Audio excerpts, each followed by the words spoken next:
Hey guys, it's Jason. Thought I'd do a little live video now. Never done one for the Paradise Facebook group before. Thought I'd give it a go. See if anyone pops up. If anyone wants to ask any questions, I'm here for maybe 10 or 15 minutes. See how it goes. And yeah, just thought I'd properly announce the end of the DaDa Hiring Freeze this morning. I wasn't going to announce it.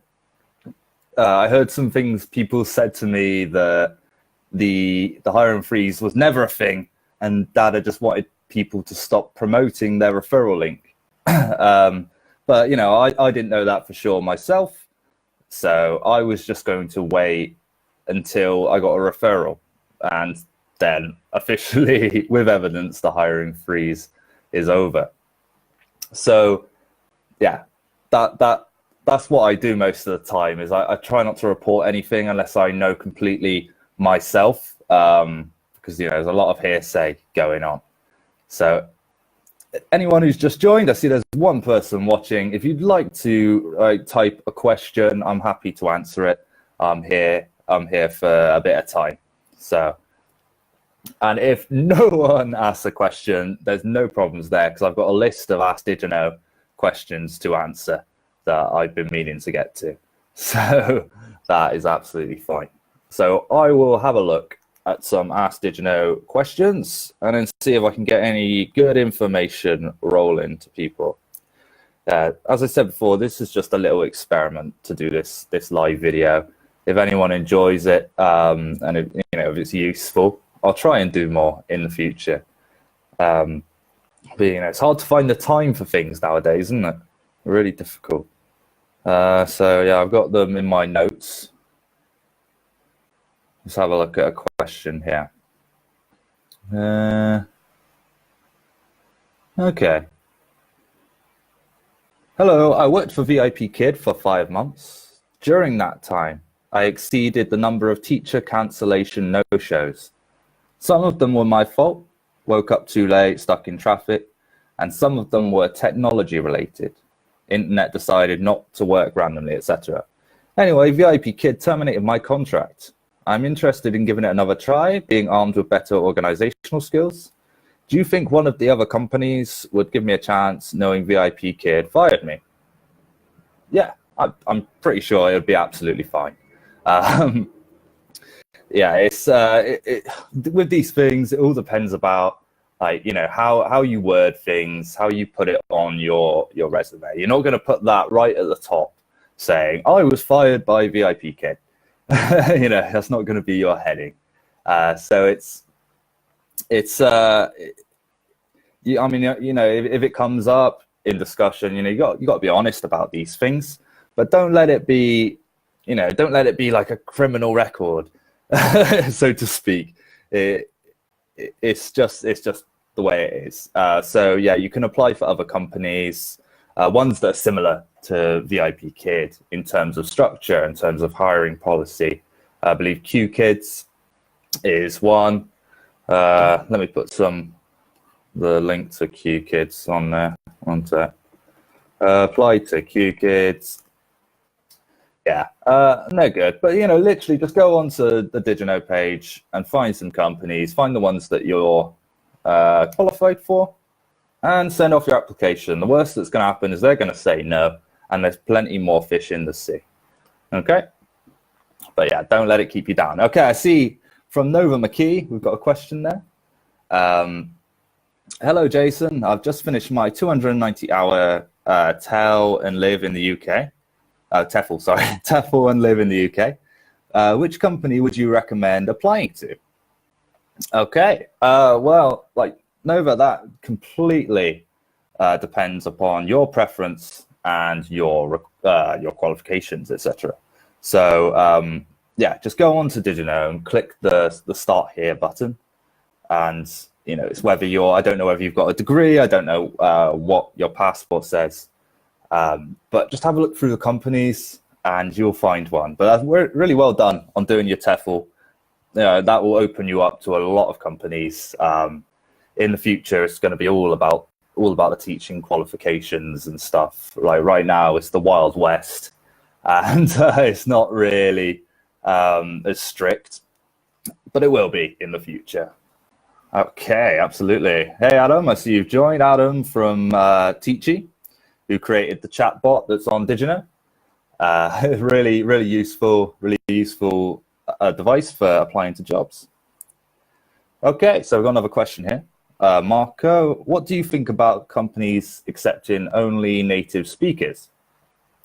You know, I personally think that it's not great, you know, because obviously your passport doesn't determine your linguistic ability. But I always use the example of VIPKid, because VIPKid only hire North Americans and Canadians. So, you know, someone like me from the UK, no chance, even though I speak English. And this is because they have promised to the parents, to their customer, that you are going to get American English. They want their students learning American English, and so that's what they want to provide.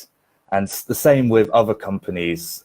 They want, you know, they want to guarantee to their market that you will be learning English. So the companies, if there's even the slightest amount of accent, then, you know, it's a no-go for them. But the problem is like so many people will be applying. So a lot of these companies, they want to filter out, you know, a lot of applicants. So if they only say, oh, we're accepting native speakers, that means they're going to eliminate a lot of people with like really strong accents that wouldn't be able to teach like English. Okay, but you know, I don't agree with it. I want everyone to have a job, but I do understand it. Okay, but there's plenty more other companies who do hire non-natives. For like a CADSOC, for example, there's amazing Toolkit. So yeah, go onto DigiNo and get onto the non-native hiring list. You just press start here and look for the teaching job that suits you. Nova says, thanks, no worries. Okay. So no more questions there. I guess I could talk about my day for a bit. Or maybe I could just answer another question. It's probably a lot more helpful. Okay. That's a long one there. What does, if anyone who's watching, what do you think of this, like right now, the live video? Because I often, you know, I often like ramble on. I make a lot of mistakes with my points. So that's why I normally stick to like the YouTube video, because I can edit and things like that. But if this is valuable to people, then I'll happily do more of them. So, you know, give me some feedback. Okay, let's have a look for this question here. Okay, so hi Jason, I have been with DaDa for about 9 months. Completed 1 6-month stint, liked it, not too many problems worth mentioning. Then re-signed for 6 more months and twice in the first 3 months. They changed our contracts drastically, as you know, taking away bonuses for regular students that were promised. November was my best month teaching regulars, and they just kept the money I was owed. Referral bonuses, etc. Before just recently, and with little warning, changing them again to remove standby pay that had been guaranteed. I'm sick of it. This is really bad business. I'm not going to work for them again. I developed a solid backup plan. I was wondering, in your opinion, what's the best company that offers the best pay for someone with experience, such as I've mentioned? Okay, so with the native speaker, bachelor's, Delta, and experience. Okay, so this is a really long question, so I'll answer that in a separate video, but I will answer that point there. So someone with really high experience and native speaker bachelor's degree, then you want to be going for some of the higher paying jobs. And to be honest with you, most of the native hiring companies, they're on a similar spectrum when it comes to pay. I think say ABC is a really good one. That's why I promote it so much, because I think that from what I've seen from teachers, they've all generally get the same base pay and then there's the bonuses that builds it up. So I think that's a very reliable choice. Obviously, VIPKid is a reliable choice because the company's so big, but also you're not as guaranteed classes. It depends on your experience. So I would stick to the big ones. Obviously, I know that iTutor Group, they're really big on your experience. So you get a good offer from iTutor Group. So those ones that I recommend. If you go on to the article, 1 second, I'll get it up now. The top 10 VIPKid competitors article. I have on there some of the pay comparisons. So that's a good one to reference. Okay, there we go. Okay, so we've got some more comments there. Sorry, I was reading. I would like you to talk more about teaching in general. Okay, talk more about teaching in general. So in terms of just like within class and tips within class, I'm assuming that's what you mean. So the thing about online teaching that I've discovered as I've gone along is the job got a lot easier the more I started just seeing it as a conversation with the student. With the younger ones, when they wasn't able to converse, that's when I brought out all the many can games and things like that. Just get them having fun, get them enjoying it, because if they're not enjoying it, you'll know, because they'll walk away or they just won't speak or do anything. So that's when I was like, okay, I'll have fun so that they have fun, and then we just make the class fun. And then they associate fun with learning, and there you go. They want to keep doing it. But with the older students, ones with better ability, it was all about just asking questions, but asking good questions that got them excited and engaged to reply. I always stuck with, to start, food and animals, because I like talking about those two topics, and everyone seems to. So I would always just start with like, oh, what did you eat today? And what's your favorite animal? Because then you can lead on to a lot of TPR, like with eating or doing animal noises. And once you get to know these things, you can really expand upon it. So it's like, oh, what did you eat today? Do you like that? Okay, let's play a game. I want you to tell me your top 3 foods that you don't like. And as soon as you involve an emotion in something, it gets someone engaged. So if someone really likes something, or if someone doesn't like something a lot, then that engages their emotions, and that gets them thinking and wanting to share it. And it's the same concept as in socializing as it is within teaching. Get someone excited to respond to you, and they will respond. And that's just my philosophy for teaching in general. But that was a really good question. Thank you. Yeah, because I find myself talking a lot about requirements and pay and things like that all the time. So it's nice to talk about like the psychology of teaching. Cool. So yeah, if anyone's just joined, I've got a few more minutes now before I nip off. So if you'd like to ask a question now, then go for it. I'll download this video and I'll upload it on the YouTube channel, so other people can gain some value from the answers. But yeah, if anyone wants to ask a question now, go for it. I am happy to answer it. 1 second, I can't even see who's. Oh, cool. That depends. So Marco's saying, sometimes I feel like a nanny when in class.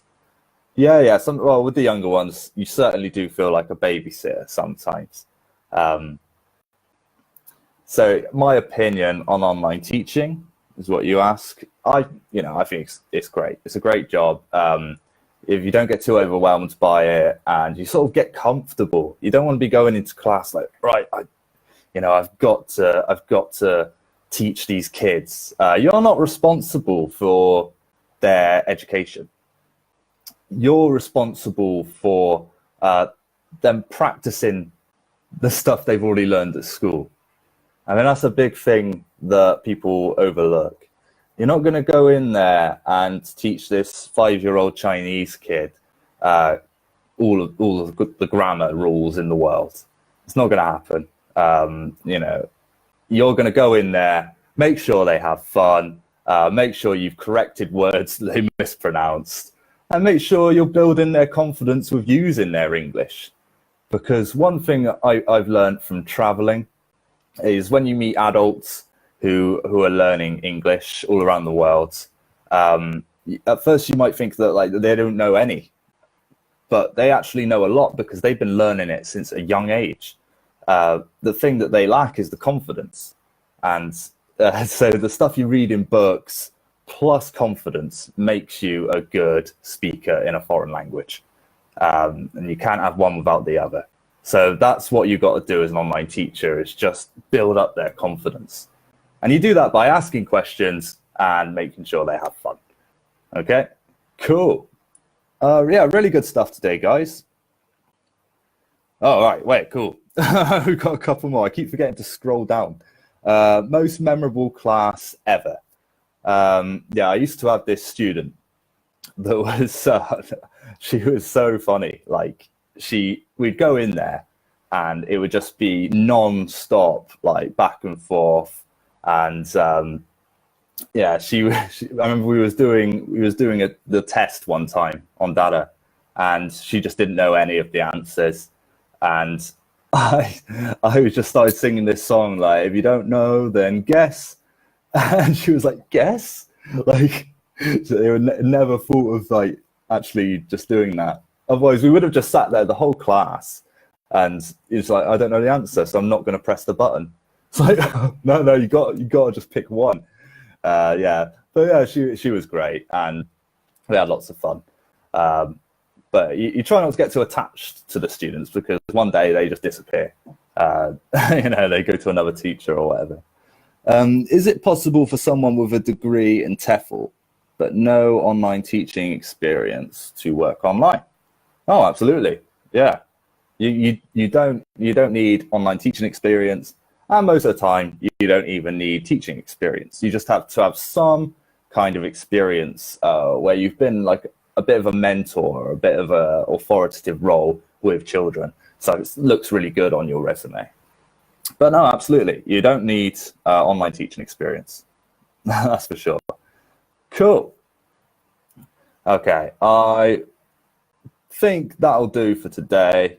It's been about 18 minutes and getting a little bit hot. When I turned on my fan, I forgot to press the button that made it like fan. So yeah, I'm very hot at the moment. But yeah, thanks a lot, guys. If you really enjoyed this, then let me know, and I'll do another one. Okay, and I'll upload it onto the YouTube channel, so you can have a watch of it, and give it a like on there. Let me know that you enjoy it, and I will do another, as I said. So this is Jason from digino.org, and I'll see you next time. Goodbye.